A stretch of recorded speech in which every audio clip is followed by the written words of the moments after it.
Minutes. Thank you, Mr. Chairman. In the wake of the October 7th terrorist attacks committed by Hamas, we have watched in horror as anti-Semitism has reared its ugly head yet again in our country. Left-wing radicals on college campuses dominated the headlines in the spring with illegal occupations on college campuses around the country.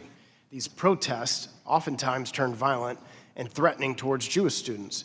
The Students for Justice in Palestine group has been responsible for many of these rallies and demonstrations.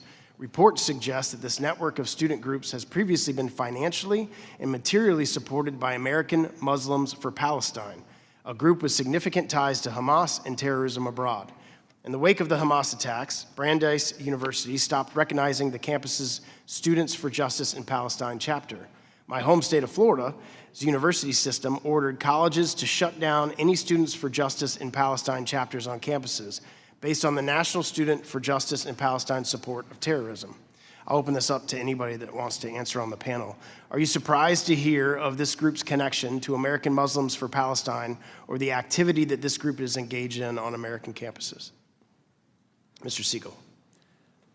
It's not surprising that SJP is connected to American for Muslims in Palestine, in part because SJP has been a signature project of AMP for many years. AMP used to bring them together at various conferences, literally fly in students to try to train them on their ideologies, their goals, provide them talking points.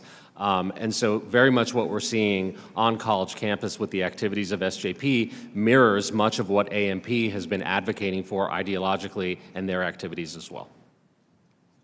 Yeah, go ahead, Mr. Small, Dr. Small. Thank you for your question. And I think just to reiterate what my colleague is saying, that the connection between AMP and SJP, what's important to realize, in my opinion, is the ideology, the ideological roots of both organizations to the Muslim Brotherhood. And the Muslim Brotherhood wants to replace democratic societies with a caliphate. They want to destroy the state of Israel and murder Jews. This is in their constitution. Hamas is the Palestinian wing of the Muslim Brotherhood. And it's not a surprise, therefore, that SJP called for identifying with Hamas, not just with the Palestinian people or the people of Gaza, but specifically with Hamas, with a designated terror organization. So I think the ideology is really important to consider. Is there anything that American colleges and universities, or Congress for that matter, should be doing to ensure these groups are not indoctrinating students on campus in a way that results in violence and anti-Semitic behavior towards Jewish students?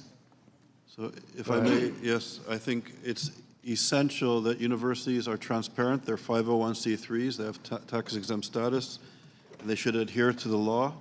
The fact that universities are taking funds that support classroom activity, curriculum, research, and publications is, I think, of extreme importance. The fact that Jews are being maligned in the classroom as being portrayed as colonizers and apartheid supporters and white privileged people, it's important to understand that academia leading up to the Holocaust portrayed Jews as not white and poisoning the purity of the white Aryan race. This was supported by academia back in the day of eugenics and theology. And in less than 2 generations, professors now, with this funding, are now saying that Jews are white. And it's not that we're white, welcome to the club, and we're sorry for what happened. Now the Jews are the embodiment of white privilege, white supremacy, apartheid, colonialism, and occupation. It goes from the classroom to the encampments, and from the encampments with SJP, Muslim Brotherhood ideology in the classroom, encampments, and now on our streets. And we'll see this spilling onto our streets tomorrow. Yeah, you will. You'll see the anti-Semitic, anti-American, anti-democratic rhetoric. And it's alarming, and I think we're at a tipping point. And many of these left-wing radical groups that fund anti-Semitic activities, such as the Westchester People's Action Coalition, effectively lend their tax-exempt status to groups they fiscally sponsor, resulting in very little transparency around the relationship and activities of these groups.